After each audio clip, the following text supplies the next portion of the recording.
Have you ever set a big, ambitious goal for yourself? Maybe you wanted to lose weight, write a book, start a business, or learn a new language. You started with a huge burst of motivation, convinced that this time would be different. But a few weeks, or maybe even just a few days later, that motivation faded. The old routines crept back in, and you found yourself right back where you started, feeling frustrated and wondering why you can't seem to make change stick. What if I told you the problem isn't you? What if the problem is the system you're using? We're taught to focus on massive goals and earth-shattering moments of transformation. But what if the real secret to getting remarkable, lasting results comes from something so small, so tiny, you might not even notice it at first? What if the key to unlocking your full potential lies in getting just 1% better each day? It doesn't sound like much, does it? 1%. It's almost unnoticeable. But the author of the book we're about to explore, James Clear, reveals the stunning power of this simple idea with some simple math. If you get 1% worse each day for a year, the combined effect of those tiny losses will drive you down nearly to zero. But if you can manage to get just 1% better each day for 1 year, you will end up 37 times better by the time you're done. This is the power of compounding. This is the power of atomic habits. Today, we're going to unpack the revolutionary framework from James Clear's masterpiece, Atomic Habits, an easy and proven way to build good habits and break bad ones. This isn't just about trying harder or having more willpower. This is an operating manual for your life, a step-by-step guide to redesigning your habits so that success is the inevitable outcome. Get ready to learn why tiny changes lead to remarkable results and how you can build a system that delivers them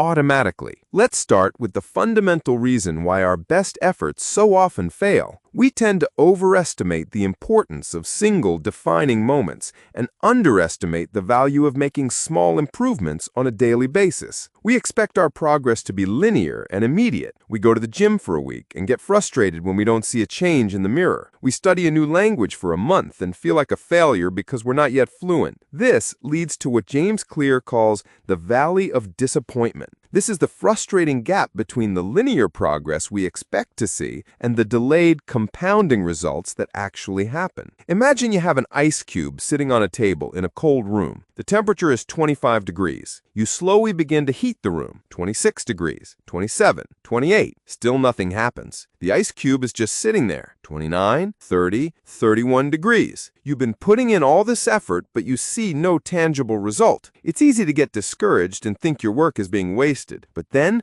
the temperature hits 32 degrees. A 1-degree shift, seemingly no different from all the increases before it, unlocks a massive change. The ice begins to melt. That breakthrough moment was not the result of that final 1-degree change. It was the result of all the work that came before it. All that energy wasn't wasted. It was simply being stored. Habits work the same way. They need to persist long enough to break through what Clear calls the plateau of latent potential. The most powerful outcomes are delayed. Understanding this is the first step. The second is to shift your focus entirely. Prevailing wisdom tells us to set specific, actionable goals. But Clear argues this is a mistake. He learned this from Scott Adams, the creator of the Dilbert comic, who distinguished between goals and systems. Goals are about the results you want to achieve. Systems are about the processes that lead to those results. If you're a basketball coach, your goal is to win a championship. Your system is how you recruit players, manage your assistant coaches, and conduct practice every single day. If you're an entrepreneur, your goal might be to build $1 million business. Your system is how you test product ideas, hire employees, and run marketing campaigns. Now, here's the interesting question.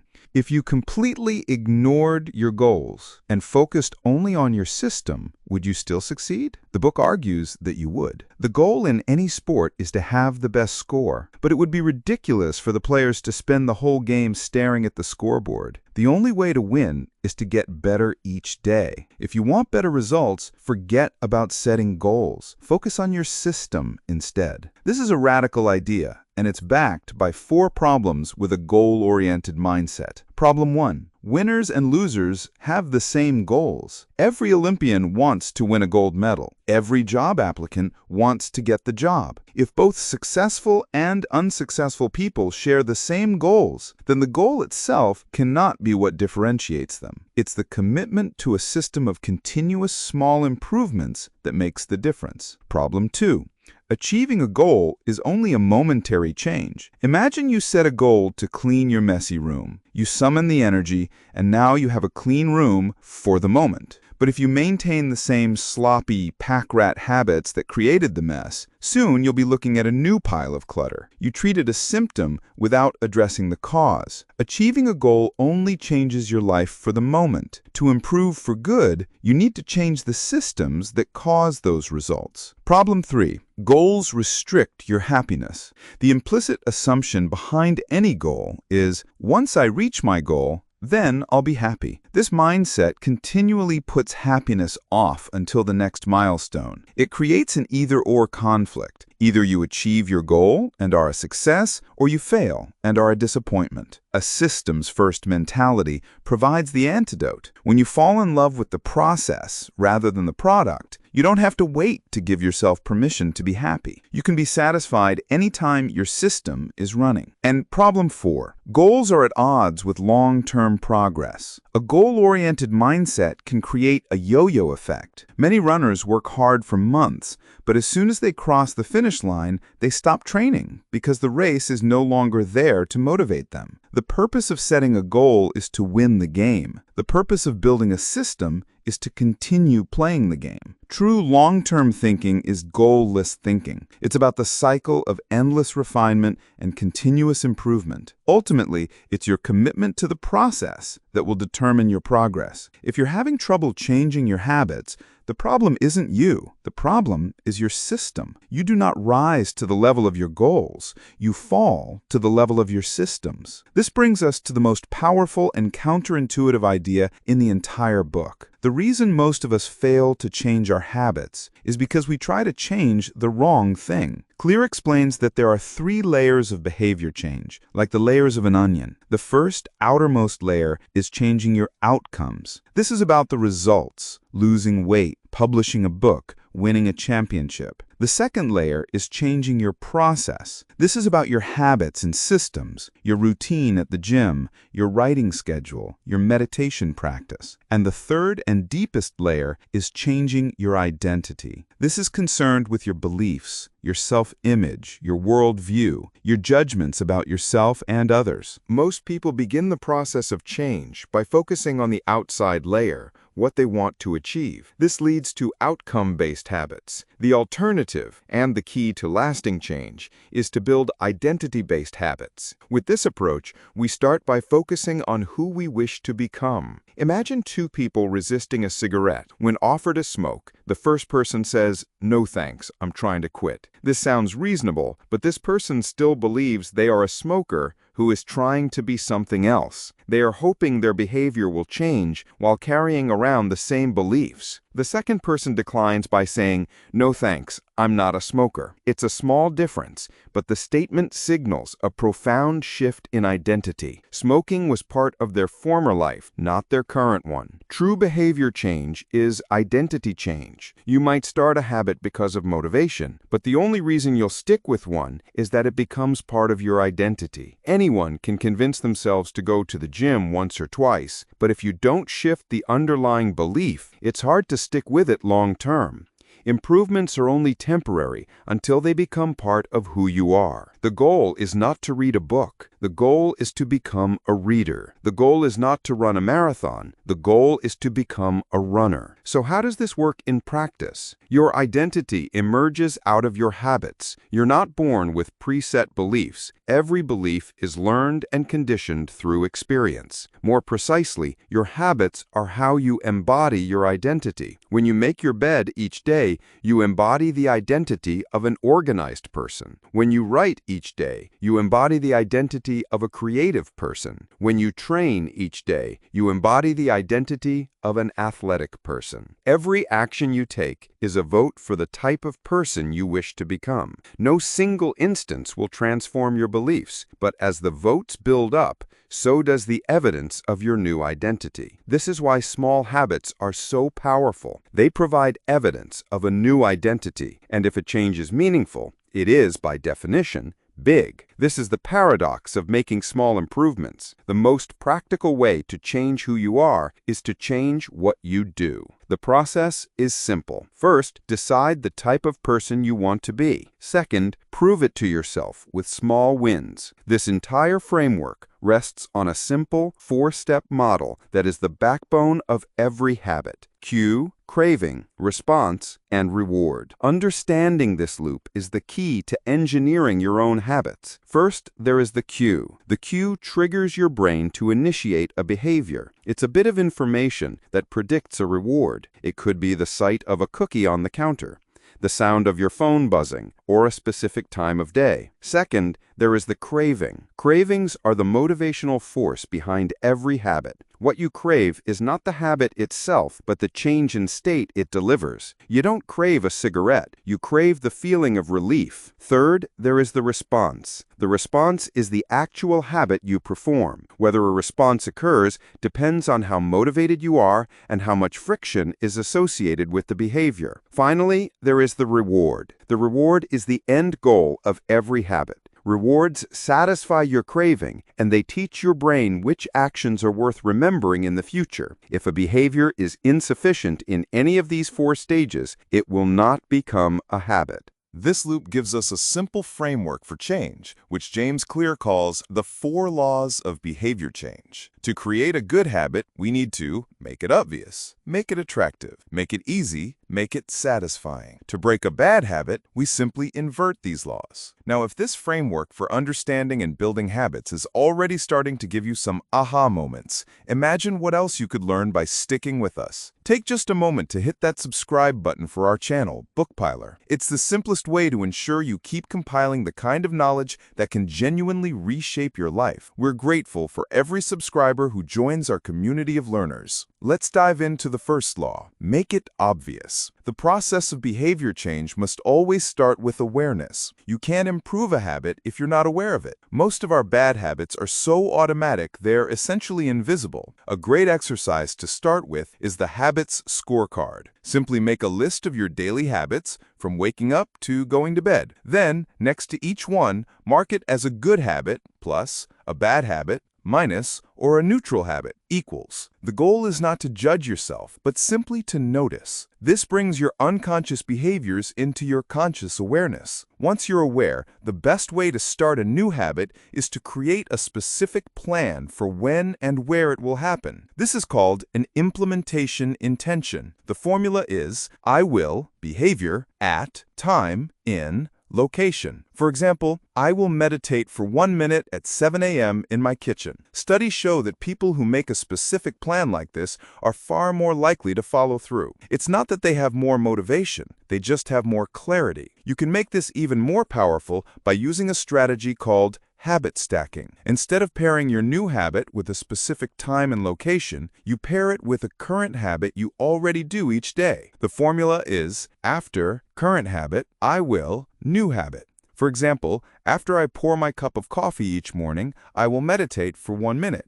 Or, after I take off my work shoes, I will immediately change into my workout clothes. This works because your current habit is already a well-established cue in your brain. Another key to making habits obvious is to design your environment. We're more influenced by our environment than we realize. Environment is the invisible hand that shapes human behavior. If you walk into your kitchen and see a plate of cookies on the counter, you're more likely to eat one. The most powerful human sense is vision, so creating obvious visual cues can draw your attention toward your desired habits. Want to practice guitar more? Take it out of the closet and put it on a stand in the middle of your living room. Want to drink more water? Fill up a few water bottles each morning and place them in common locations around your house. To break a bad habit, you invert this law. Make it invisible. The story of American soldiers in Vietnam is a stunning example. Over 15% of soldiers were addicted to heroin, but when they returned home to an environment devoid of all the triggers, 9 out of 10 of them eliminated their addiction nearly overnight. The secret to self-control is to spend less time in tempting situations. It's easier to avoid temptation than to resist it. Make the cues for your good habits obvious and the cues for your bad habits invisible. The second law is to make it attractive. It is the expectation of a rewarding experience that motivates us to act. Habits are a dopamine-driven feedback loop. Dopamine is released not only when you experience pleasure, but also when you anticipate it. This is why the anticipation of an experience can often feel better than the actual experience itself. The more attractive an opportunity is, the more likely it is to become habit-forming. Modern society is filled with highly engineered versions of reality that are more attractive than our brains evolved to handle. Junk food, social media, video games. We can use this to our advantage with a strategy called temptation bundling. This is where you link an action you want to do with an action you need to do. For example, you only allow yourself to watch your favorite Netflix show while you're on the treadmill, or you only get to listen to your favorite podcast while you're processing overdue work emails. The hope is that eventually you'll look forward to the need-to-do habit because it means you get to do the want-to-do habit. The habit stacking plus temptation bundling formula is after current habit, I will, habit I need. After habit I need, I will, habit I want. Another way to make habits attractive is to join a culture where your desired behavior is the normal behavior. Humans are herd animals. One of our deepest desires is to belong. We imitate the habits of 3 groups in particular: the close, our family and friends; the many, the tribe; and the powerful, those with status and prestige. If you are surrounded by fit people, working out seems like a normal thing to do. If your friends all value reading, you're more likely to pick up a book. Surround yourself with people who have the habits you want to have, and you'll rise together. To break a bad habit, we invert the law, make it unattractive. This involves reframing your mindset. For example, instead of thinking, I'm quitting smoking, you reframe it as, I'm becoming a non-smoker. I am freeing myself from something that does nothing for me. By highlighting the benefits of avoiding a bad habit, you make it seem less attractive. The third law is to make it easy. Human behavior follows the law of least effort. Our brain is wired to conserve energy, so we naturally gravitate toward the option that requires the least amount of work. It's crucial to understand the difference between being in motion and being in action. Motion is when you are planning, strategizing, and learning. Action is the type of behavior that will deliver an outcome. Reading a book about dieting is motion. Eating a healthy meal is action. Motion makes you feel like you're getting things done, but really, you're just preparing. The key to mastering a habit is to start with repetition, not perfection. You just need to get your reps in. The most effective way to do this is with the 2-minute rule, which states when you start a new habit, it should take less than 2 minutes to do. Nearly any habit can be scaled down. Read before bed each night becomes read 1 page. Do 30 minutes of yoga becomes take out my yoga mat. Run 3 miles becomes tie my running shoes. The idea is to make your habits as easy as possible to start. Anyone can read 1 page or take out their yoga mat. This is a gateway habit. The first 2 minutes should be easy, but they are the most important because they get you started.